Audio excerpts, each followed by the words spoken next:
Vítejte u dalšího dílu o penězích a energiích. Ceny energií si v posledních letech žijí vlastním životem a mnozí z vás hledají jistotu. Ta se jmenuje fixace. Ale fixace není jen jedna.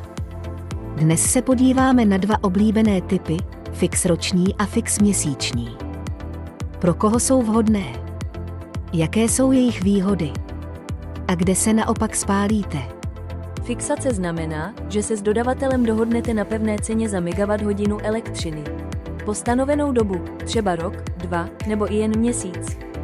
Tato cena zůstane stejná bez ohledu na to, co se děje na trhu. Existují dva hlavní typy fixace, fix roční a fix měsíční. Fix roční je zdaleka nejčastější.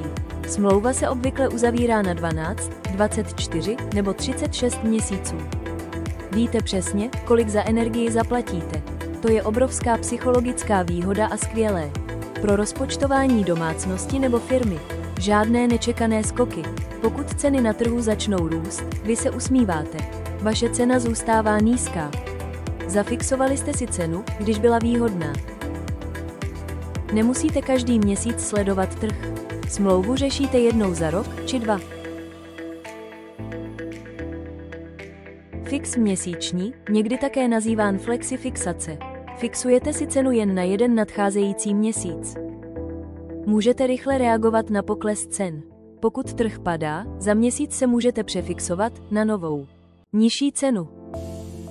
Pokud nejste spokojení, můžete typicky smlouvu vypovědět bez velkých sankcí. Často s krátkou výpovědní dobou. V období, kdy ceny soustavně klesají, budete s měsíční fixací rychleji u těch nejlepších cen.